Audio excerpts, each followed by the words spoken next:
Okay, hallelujah. Okay, वचन की ओर जाएंगे।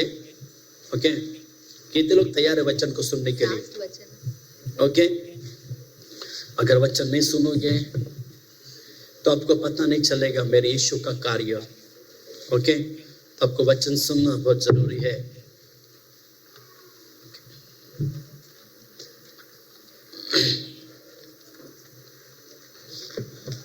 ओके, आज हम देखने वाले वचन के अनुसार प्रभु यीशु के बारे में कि बाइबल, पवित्र शास्त्र,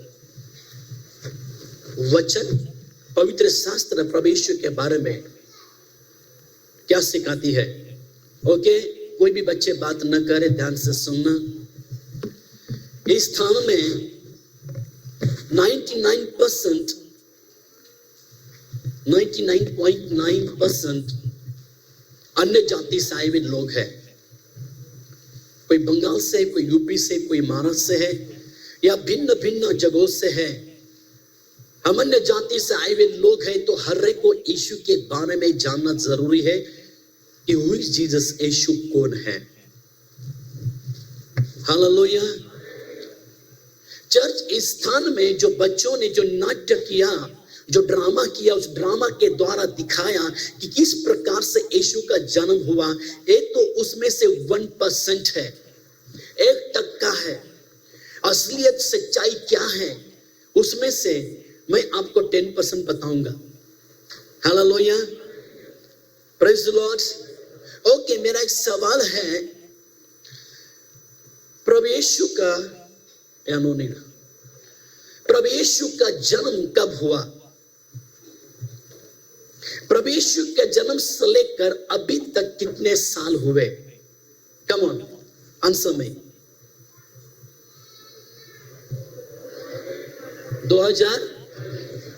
2020 साल हुए जो यीशु का जन्म होकर।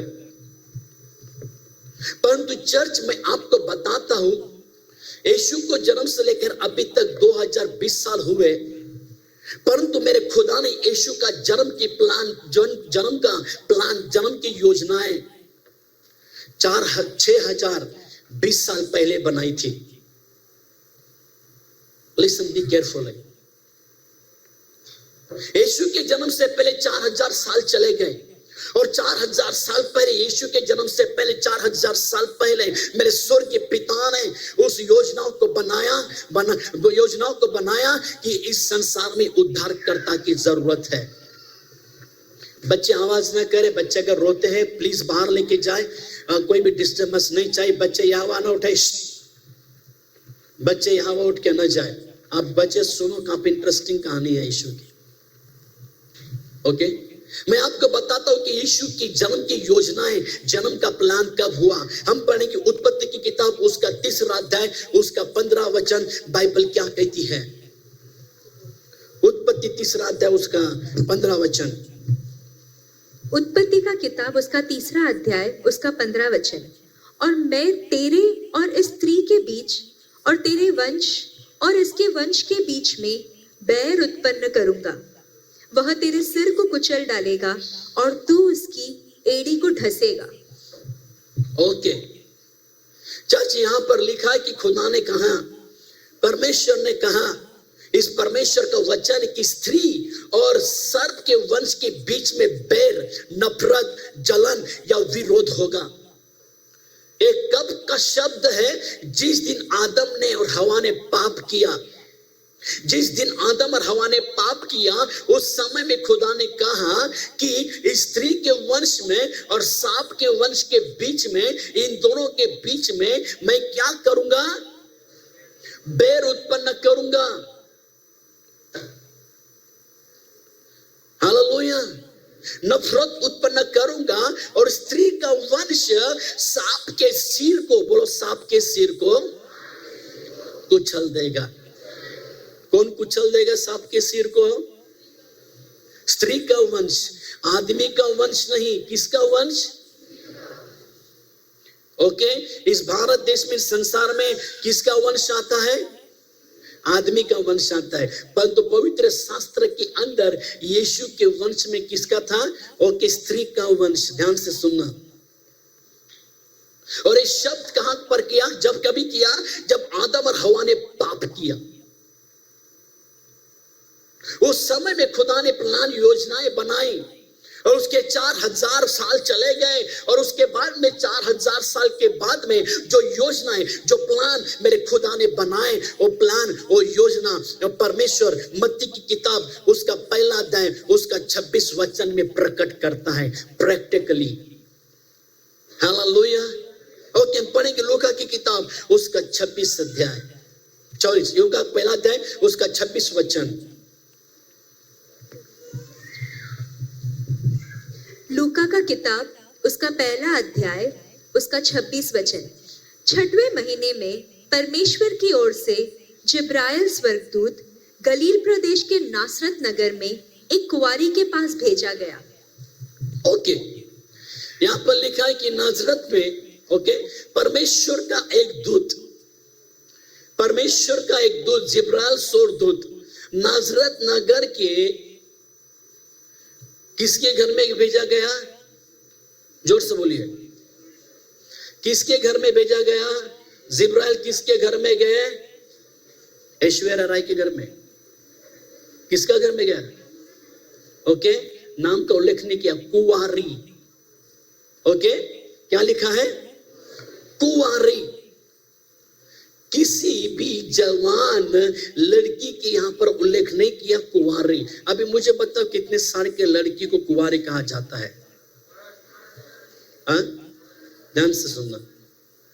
ओके, 12 साल से मरियम काफी छोटी थी उस समय में। ओके, जिब्राइल स्वर्गदूत और मरियम कुंवारी के पास पहुंचा गया। हालेलुया। जवानों का उल्लेख, जवान स्त्री जो लड़की का उल्लेख नहीं किया, कुंवारी लड़की का उल्लेख किया गया। यीशु को इस संसार में पैदा होने के लिए एक शरीर चाहिए था, वो भी कुंवारी लड़की का।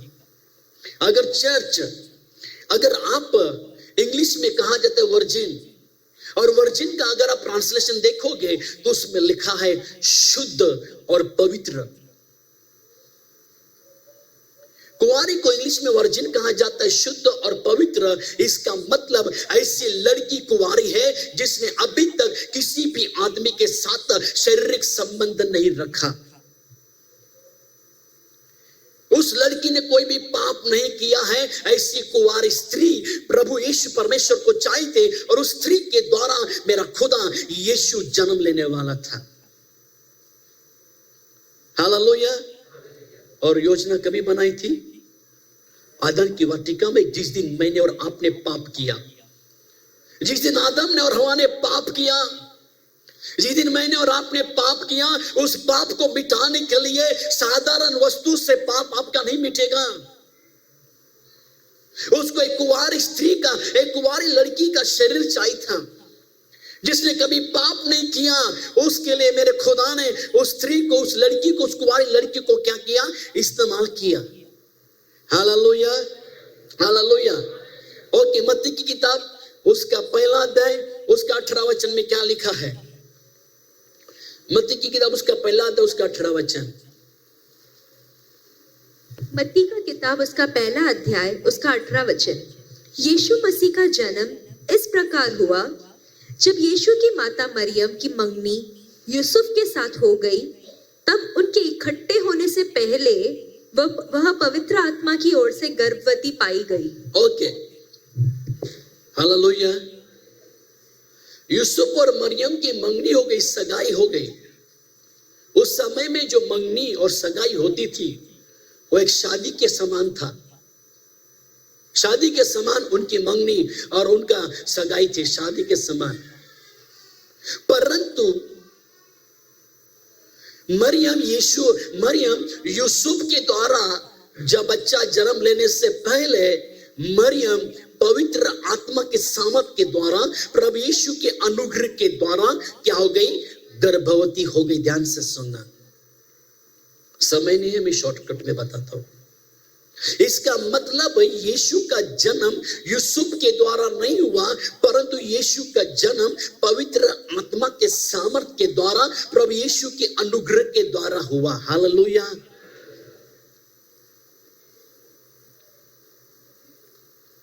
इसका मतलब यह है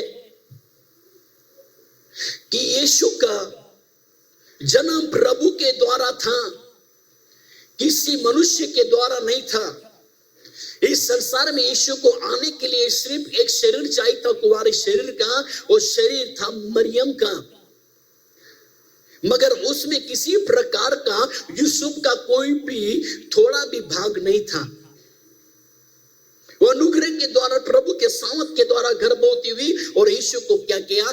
जन्म दिया। चर्च, मुझे दूसरा सवाल मैं आपसे पूछना चाहता हूं, क्या यीशु के बाद यूसुफ और मरियम को बच्चे हुए कि नहीं हुए? जोर से बोले, हुए कि नहीं हुए? ओके, फॉर एग्जाम्पल पढ़िए मत्ती की किताब, उसका 13 अध्याय 55 और 56 वचनों में क्या लिखा है? मत्ती 13 अध्याय 55 और 56 वचन में। मत्ती 13 अध्याय, मत्ती का किताब, उसका 13 अध्याय, उसका 55 वचन। क्या यह बड़ई का बेटा नहीं है? क्या इसकी माता का नाम मरियम और इसके भाइयों के नाम याकूब, यूसुफ, शिमोन और यहूदा नहीं है?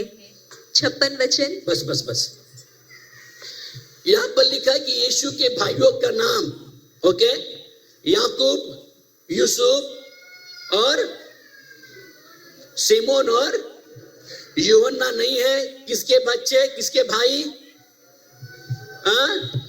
यीशु के भाई थे। कितने थे? उसके अलावा उसकी बहनें भी थी। ओके, 56 वचनों में लिखा है, याद रखना। यीशु के जन्म से पहले यूसुफ और मरियम का कोई भी शारीरिक संबंध नहीं था। जब यीशु का जन्म होने के बाद ये 4 बच्चे जन्म हो गए यूसुफ और मरियम के द्वारा, मगर यीशु मरियम और यूसुफ के द्वारा पैदा नहीं हुआ। यीशु, हालेलुया, हालेलुया। अभी 56 वचन में क्या लिखा है? 56, मत्ती का किताब, उसका 13 अध्याय, उसका 56 वचन। क्या इसकी सब बहनें हमारे बीच में नहीं रहती? फिर इसको यह सब कहां से मिला? ओके, ध्यान छोड़ो, बाइबल छोड़ो। अभी 56 वचन लिखता है कि ये सब यीशु की भाई, यीशु के बहनें हमारे बीच में रहते हैं। कहां पर? बेथेल में। मगर इनसे अलग यीशु क्यों है? यीशु के अंदर वो सामर्थ, यीशु को सामर्थ कहां से मिली? यीशु को शक्ति कहां से मिली? यीशु के वरदान कहां से मिले, जिसके द्वारा हजारों हजारों लाखों लोग छुटकारा पा रहे? लाजरस जैसे मरे हुए लोग जिंदे हुए, अंधे बर्तमाई के जैसे लोगों की आंखें खोले, और जिसके अंदर 2000 दुष्ट आत्माएं थी, उस व्यक्ति को छुटकारा मिला। जिससे 38 साल से बीमार व्यक्ति था, वो छुटकारा पाया। याईर की बेटी मरी हुई थी, कैसे जिंदा हुए? उसके अंदर वो शक्ति, वो सामर्थ कहां से आई? बाकी के भी तो मरियम के द्वारा, मरियम से पेट से तो पैदा हुए 4 जन, उनको सामर्थ नहीं मिली, उनको शक्ति नहीं मिली। क्यों? क्योंकि चर्च, मैंने और आपने जो पाप किया, वो पाप की क्षमा किसी मनुष्य के खून के द्वारा वो आपको क्षमा नहीं मिल सकती। जो आपने और मैंने पाप किया, वो पाप की क्षमा किसी वस्तु से, बाइबल में लिखा है, किसी सोना, चांदी या नाशवान वस्तु के द्वारा या पानी में डुबकी मारने से नहीं हो सकती। इसका मतलब यीशु हमारे पाप, मेरे और आपकी पाप की क्षमा के लिए यीशु को पवित्र रीति से जन्म लेना पड़ा। मुझे बताओ चर्च, जब बच्चा जब मां के गर्भ में रहता है, तो उसका मां और बेटे का संबंध, रिश्ते कैसे होते हैं? नाभि से। मां जो कुछ खाती पेट में बच्चे के साथ, बच्चे के पेट में जाता है। हालेलुया। क्यों? क्योंकि पति के शारीरिक संबंध के द्वारा बच्चा पैदा होता है। मगर यीशु जब मरियम के पेट में था, उस समय में उस समय में यूसुफ का कोई भी संबंध नहीं था। इसका मतलब मरियम के पेट में जब यीशु था, उस समय में यीशु का और मरियम का कोई भी नाता नहीं था। हालेलुया। एक डब्बे में चावल डाला, डब्बे में पैसे डालते, ऐसे कोई भी संबंध नहीं था, सिर्फ सेब था। इसके लिए प्रभु ने एक कुंवारी लड़की को और कुंवारी लड़की का इस्तेमाल किया, ताकि जन्म देने के बाद वो माँ बच्चों को छाती में दूध कैसे पिला सकती है? नहीं पिला सकती, क्योंकि उस खून के अंदर, यीशु के खून के अंदर ना मरियम का खून था, ना यूसुफ का खून था। उस यीशु के अंदर मेरे स्वर्गीय पिता का खून था, जिसके द्वारा मैं और आज हमारे पापों की क्षमा मिलती है। हालेलुया। इसके लिए आज यीशु के नाम में हर घुटना टिकते, हर प्रभु का प्रचार हर जगह में चल रहा है। इसके लिए यहाँ पर बैठे हुए हर एक व्यक्ति से मैं कहना चाहता हूँ, जो हिंदू परिवार से है या अन्य जाति के लोगों से है, यीशु की तुलना उन करोड़ों के साथ में मत करना। मेरे यीशु की झलक है ना, सबसे अलग है। Praise the Lord, hallelujah. इस संसार में वो हथियार लेके पैदा नहीं हुआ, वो खुद हथियार बनकर इस संसार में पैदा हुआ। उसका जन्म गौशाला में हुआ। वो धनवान, बाइबल में लिखा है, यीशु धनवान होने के नाते हमारे लिए गरीब बना। Hallelujah, praise the Lord.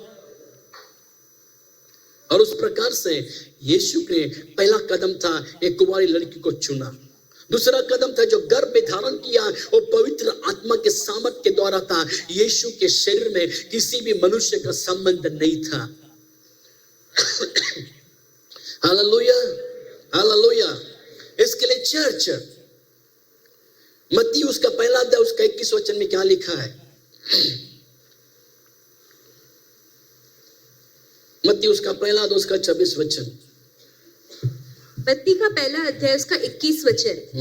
वह एक पुत्र को जन्म देगी, तो उसका नाम यीशु रखना, क्योंकि वह अपने लोगों को उनके पापों से उद्धार करेगा। Okay, hallelujah.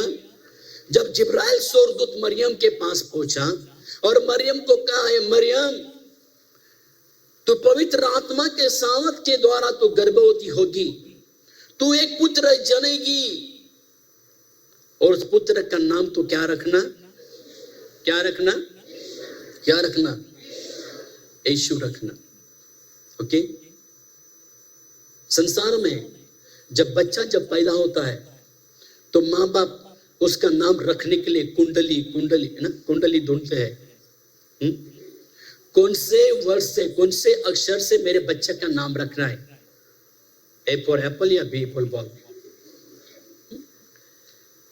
कौन से मेरे बच्चे को कौन से नाम रखना है, उसका कुंडली ढूंढते हैं,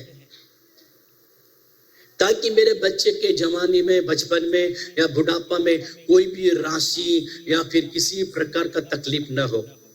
हालेलुया। परंतु जब यीशु मरियम गर्भवती पहले से पहले स्वर्ग से नाम लिख के आया था कि जो पुत्र तू जनेगी उसका नाम तू क्या करना? यीशु रखना। हालेलुया। उसका नाम तो क्या रखना? यीशु रखना, क्योंकि यीशु का क्या है? यीशु के नाम में क्या है? उद्धारकर्ता, मुक्तिदाता।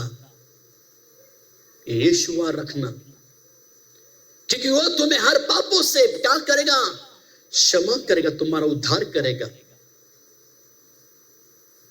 उसका नाम ऐसा वैसा न रखना, जो मैं नाम बोलूंगा वही नाम उसका रखना। हालेलुया। क्यों उसका नाम वो रखना? पता है आपको? ओके, पढ़िए उसका नाम। फिलिपियो उसका दूसरा अध्याय 9 और 10 वचन। फिलिपियो की किताब उसका दूसरा अध्याय 9 और 10 वचन। फिलिपियो का किताब उसका दूसरा अध्याय उसका 9 वचन। इस कारण परमेश्वर ने उनको अत्यंत महान किया और उसको वह नाम दिया। ओके, परमेश्वर ने उसको अत्यंत महान कर दिया और उसको वो नाम दिया। चल ध्यान से सुनना। जो एक मिनट यीशु को वो नाम दिया गया। कौन सा नाम दिया गया? वो नाम दिया गया जो सब नामों में श्रेष्ठ है। जो सब नामों में, बोलो सब नामों में, सब नामों में, हजारों में, लाखों में, करोड़ों में, सब नामों में, हाँ, श्रेष्ठ नाम। इसके लिए उसका नाम यीशु रखा। हालेलुया। सब नामों में श्रेष्ठ नाम। चर्च, मुझे और आपको अभिमान करना है कि हम उस नाम की आराधना करते हैं, उस नाम के ऊपर विश्वास करते हैं जो हजारों, करोड़ों और लाखों में वो सबसे सर्वश्रेष्ठ नाम है। हालेलुया। इसके लिए चर्च, मेरे खुदा का नाम उन लोगों के साथ में मत जुड़ना, क्योंकि उसका नाम सबसे ऊंचा और सबसे महान है। और क्या लिखा आगे पढ़ो। फिलिपियों का किताब उसका 2 अध्याय उसका 10 वचन, ताकि जो स्वर्ग में और पृथ्वी पर, बोलो स्वर्ग में और पृथ्वी पर, और आगे क्या लिखा है? तथा पृथ्वी के नीचे है, और पृथ्वी के नीचे है। हालेलुया। कहां पर? बोलो स्वर्ग में, पृथ्वी में और पृथ्वी के नीचे। क्या करेंगे आगे? वे सब यीशु के नाम पर घुटना टेके। वे सब क्या करेंगे? वे सब क्या करेंगे? हालेलुया। कौन? स्वर्ग के लोग और पृथ्वी के लोग, पृथ्वी के नीचे अंधलोक के लोग उस यीशु के सामने क्या करेंगे? यीशु नहीं बोलेगा मुझे आके घुटना टेको। सब लोग आके यीशु के सामने घुटना टेकेंगे। वो नाम जो सब नामों में श्रेष्ठ नाम, उस नाम की हम आराधना करते हैं। वो नाम रखा गया वो यीशु है। Hallelujah. Praise the Lord. Okay, number 3, जब यीशु का जन्म हुआ, कौन मिलने के लिए आया उनको? हाँ? ओके, छोटी भी लोग आए, चरवा लोग। उस समय में चरवा जो होते हैं सबसे नीचे के लोग होते हैं। हालेलुया। यीशु को मिलने के लिए नीचे, सबसे नीचे के लोग भी आए और 3 राजा लोग भी आए। हालेलुया। इसका मतलब यीशु के सामने हर एक छोटे, जो भी दरिद्र छोटे जाति के लोग हो या फिर बड़े जाति के लोग हो, सब यीशु के सामने घुटना टेकेंगे। हालेलुया। चर्च, मुझे बताओ, जब 3 राजा लोग आए, क्या क्या गिफ्ट लाया यीशु को? सोना, लोबान और गंधरस। आप मुझे बचाओ, जो बच्चा जन्म लेके गया उसको इन चीजों की जरूरत है क्या? चर्च, थिंक, सोचो ना। आप बर्थडे पार्टी में जाते हो ना, तो क्या सोच के जाते हो? बच्चों को गिफ्ट देना है, तो आप क्या गिफ्ट दोगे? हाँ? बच्चे की उम्र कितनी है? कॉलेज जाता है, स्कूल जाता है, जवान है, बड़ा है, शादी का सालगिरह है, उस हिसाब से आप बर्थडे गिफ्ट लेके जाते हो। हालेलुया। मगर मेरे यीशु के लिए बर्थडे गिफ्ट क्या मिला? ओके, नंबर 1 क्या था? सोना। राजा ने सोना लेके आया। ये सोना ईश्वर का प्रतीक है, क्योंकि हमारे लिए उद्धारकर्ता जन्मा है। यही एक उद्धारक है, इसके द्वारा और कोई उद्धार नहीं कर सकता। यही सच्चा परमेश्वर। सोना जो है वो ईश्वरीयत्व को दर्शाता है, ईश्वर का प्रतीक है। हालेलुया। एक राजा सोना लेके आया और दूसरा राजा क्या लेके आया? लोबान। लोबान जो है शुद्धता और पवित्रता को दर्शाता है, जिसके द्वारा सुगंध निकलती है। हालेलुया। लोबान को जलाएगा तो क्या होगा? खुशबू आती है। हालेलुया। लोबान शुद्धता और पवित्रता का प्रतीक है। ओके, नंबर 3 क्या लेके आया? गंधरस। गंधरस मालूम परफ्यूम नहीं है, it is not a perfume. गंधरस काय के लिए काम आता था पता है आपको? कौन बोल सकता है? मरे हुए लोगों के शरीर में लगाने के लिए।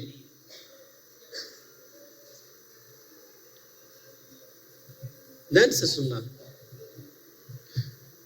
किसके लिए गोंदरस्ता काम करता था? मरे हुए लोगों के शरीर में लगाने के लिए काम आता था।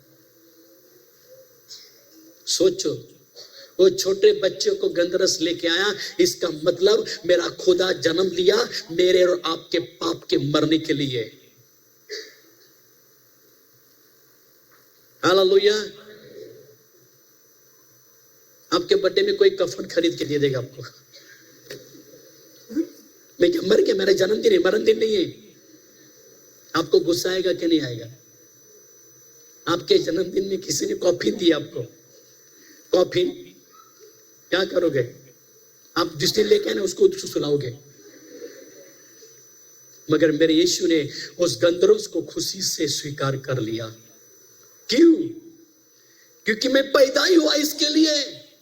क्योंकि जब तक मैं नहीं मर सकता तब तक आपको उद्धार प्राप्त नहीं हो सकता। जब तक मैं खून नहीं बहाता तब तक तुम्हें पापों की क्षमा नहीं मिल सकती। इसके लिए यीशु ने जन्म लिया। वो जन्मदिन के समय में उसने गंधरस को वो खुशी से स्वीकार कर लिया, ताकि मैं और आप वो मुक्त हो जाए पापों से। हालेलुया। चर्च, यीशु का जन्म सिर्फ क्रिश्चियंस या इजराइल लोगों के लिए नहीं, परंतु प्रभु यीशु का जन्म मेरे हर एक जाति के उद्धार के लिए है। इसके लिए वो नाम की आराधना हम करनी है जो स्वर्ग में और पृथ्वी में और पृथ्वी के नीचे और कोई नाम नहीं। जो सर्वश्रेष्ठ नाम है वो सिर्फ यीशु का है, जिसके द्वारा आपको उद्धार है, जिसके द्वारा आपको पापों की क्षमा है और कुछ नहीं है। हालेलुया। उत्पत्ति की किताब में मेरे खुदा ने 4000 साल पहले योजना बनाई कि मुझे यीशु को इस संसार में लाना पड़ा। ओके, लाना है। ओके, एक एग्जांपल बोलता हूं। कितने लोग फिक्स डिपॉजिट में पैसा जमा करते हैं? मैं मांगने वाला नहीं रे बाबा, आप ऐसा लगता है कि मैं मांगूंगा भी ना। फिक्स डिपॉजिट पैसे जमा करते हो कि नहीं? ओके, या अलग से पैसे जमा करते हो कि नहीं? ओके, मेरे पर्स में 3-4 हजार रुपए मैं इधर छुपा के रखता हूं ना, कभी मुझे नहीं पता रहता है। ओके, पर्स के अंदर इधर 500, इधर 500, उधर 500, इधर 500, और उसके पास में 100, 50 के नोट होते ना। ओके, उधर रखता हूं और जो कुछ खर्चा करने का ना उसमें से खर्चा करता हूं। मगर जो साइड में छुपा के रखता ना वो कभी मैं खर्चा नहीं करता, जब तक कि साइड में जो पैसे जो यूज करने के लिए रखे ना, जब तक वो खत्म नहीं होते। जब समय आएगा तभी उन पैसों को मैं निकालता हूं। आप पैसे जमा करके रखते हो, 20,000, 40,000, 25,000, 1 लाख रुपए जमा करके रखता हो, पर जब आपको समय लगता है कि जरूरत लगती, तब उस पैसों को आप निकालते हो। उसी प्रकार चर्च, मेरे खुदा ने मेरे यीशु को फिक्स डिपॉजिट में स्वर्ग में रखा था और कहा कि जब समय आएगा मेरे एकलौते पुत्रों को, यूहन्ना 3:16 में लिखा कि मेरे एक पुत्रों को इस संसार में मैं भेजूंगा। और 4000 साल पहले मेरे खुदा ने वेट की। अब मैं नहीं रुक सकता, अब मेरे खुदा मेरे बच्चों को जाना ही पड़ेगा, अब मेरे फरिश्ते को इस संसार में भेजना पड़ेगा, नहीं तो इस लोग ऐसे पाप करते करते मर जाएंगे। और अंत में खुदा ने दुखी खुशी से अपने एकलौते पुत्र को इस संसार में भेजा, ताकि मैं और आप उद्धार पाए। Hallelujah, hallelujah. इसके लिए चर्च, ये सबसे बड़ी बहुमूल्य है जिंदा खुदा की आराधना करना। हम किसी सृष्टि की आराधना नहीं करते, हम सृष्टिकर्ता की आराधना करते हैं। हालेलुया। इसके लिए यहाँ पर बैठे हुए हर एक व्यक्ति से, यहाँ पर बैठे हुए हर एक व्यक्ति से मैं बोलना चाहता हूँ, छोटे चर्च में जितने भी लोग बैठे ध्यान से सुनना। सिर्फ 25 तारीख के दिसंबर के दिन मसीह लोग मत बनना, हर संडे प्रभु की आराधना करने वाले बनना। सिर्फ संडे सिर्फ 25 तारीख को आके फायदा नहीं होता। जब तुमको सच्चाई पता चली कि इस संसार में एक ही नाम है, स्वर्ग में और पृथ्वी में और पृथ्वी के नीचे, वो नाम यीशु है, तो उस नाम की आराधना हर संडे आपको करनी है। Hallelujah, hallelujah, praise the Lord. तो चर्च आपको इस खुदा उद्धार करता परमेश्वर के बारे में पता है। 4000 का प्लान, 4000 की योजनाएं मैं आपको 10 मिनट में मैंने बताई या आधा घंटे में बताई। हालेलुया, ये तो कुछ नहीं है, मगर से तो बहुत कुछ छुपा हुआ है जिसके द्वारा मैं और आप उद्धार पाते हैं। प्रेज द लॉर्ड, हालेलुया, बोलो यीशु मसीह के, बोलो यीशु मसीह के, हालेलुया। इसके लिए मेरा गला चला गया, मेरा गला गया 2 दिन से। कल भी गर्म पानी करके उबाल के पीता हूँ। ओके, अभी भी गर्म पानी पी रहा हूँ। Okay, hallelujah.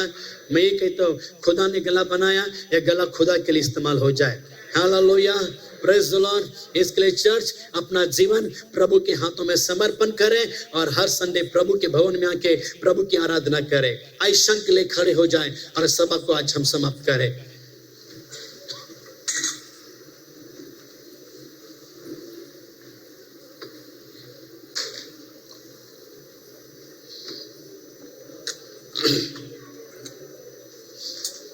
Okay, hallelujah. आइए अपने हाथों को चौथाई, आइए मुंह खोल के प्रभु, और 1 मिनट, आइए मुंह खोल के प्रभु को धन्यवाद दें। कम on church, lift up your voice. हम कितने भाग्यशाली लोग हैं जो जिंदा खुदा की आराधना करते हैं। जो लोग पहली बार यहाँ पर आए हैं, सिर्फ 25 तारीख को नहाते हुए हर संडे यहाँ पर सुबह 8 बजे हर संडे आराधना होती है। प्रभु का अनुभव लो, प्रभु के वचनों में सच्चाई को जानो और सत्य तुम्हें आजादी करेगा। आई मुंह खोल के धन्यवाद है। Come on church, lift up your voice. Thank you Jesus, thank you Lord, hallelujah. प्रभु आपकी स्तुति, आपकी महिमा करते हैं। प्रभु तूने अद्भुत रीति से जन्म लिया, तूने अद्भुत रीति से जन्म लिया। ओ तेरा जन्म हमारे लिए प्रभु कितना प्रभु महत्वपूर्ण था। तेरा एक जन्म हजारों से कम नहीं था प्रभु। और जैसे हमने आराधना किया प्रभु, तूने इस पृथ्वी पे कदम रखा प्रभु, ये पृथ्वी प्रभु एक दुल्हन के समान सज गई। हम आपको धन्यवाद देते हैं। आप तेरे जन्म के द्वारा प्रभु हमने उद्धार पाए प्रभु से, हमने उद्धार पाए प्रभु। हम आपको धन्यवाद देते हैं, आपकी स्तुति आपकी महिमा करते हैं, आपके नाम को ऊंचा उठाते हैं। सारा गौरव आदर महिमा हम आपको देते हैं प्रभु। हम आपको धन्यवाद देते हैं आज की आराधना के लिए। आज की आराधना को आपने चलाया, आज की आराधना को प्रभु आपने आशीषित किया। हम धन्यवाद देते प्रभु आपकी आराधना के लिए। ओ प्रभु धन्यवाद देते प्रभु जी, जो छोटे बच्चों ने प्रभु जो नाट्य किया प्रभु आपके महिमा के लिए। ओ तेरे संदेश के द्वारा प्रभु लोगों के जीवन में कार्य होने दे। और धन्यवाद देते प्रभु इस समय में प्रभु यहाँ पर आए हुए हर एक व्यक्ति अपने हाथों को उठाए। प्रभु के जन्म में आए हैं हम। प्रभु तो कुछ नहीं दे सकते, मगर प्रभु हमें बहुत कुछ देता है। प्रभु के जन्मदिन में आए हैं तो प्रभु की आशीष को लेके जाए। मेरे खुदा में विनती करता हूं, एक दास होने के नाते यहाँ पर हर एक व्यक्ति बड़े से लेकर छोटे तक आशीषित हो जाए, आशीषित हो जाए। उनके कामों में, उनके व्यवसाय में, उनके प्रभु से काम धंधों में तेरी ब्लेसिंग, तेरी आशीष आनंद है। उनकी हर इच्छा, उनकी जरूरत को परिपूर्ण करना, उनके घटी को परिपूर्ण करना। और प्रभु यहाँ से जाने के समय में तेरी आशीष को लेके जाए। आपके नाम की महिमा हो। सारा गौरव आदर महिमा हम आपको देते हैं प्रभु जी। हम धन्यवाद देते हैं जो भाई हमारे बीच में क्या प्रभु, जो कैमरा जो ऑपरेटर करते हैं, ओके, उनको प्रभु धन्यवाद देते हैं प्रभु। धन्यवाद देते प्रभु जी, इनको प्रभु आशीष करते हैं। और प्रभु आपके नाम की महिमा उनके जीवन में होने दे प्रभु जी।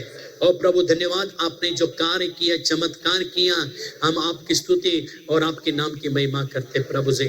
भाई ओमी के लिए उनके पत्नी को आशीष करते प्रभु, जो भी वो काम करते उनके कामों में आशीष उन्नति देना। भाई जॉन को आशीष करते हैं प्रभु, आपकी स्तुति आपकी महिमा करते हैं। सारा गौरव आदर महिमा हम आपको देते हैं प्रभु। जैसे आप हर एक को लेकर आए, जाने के समय में हर एक को संभल कर लेके जाना।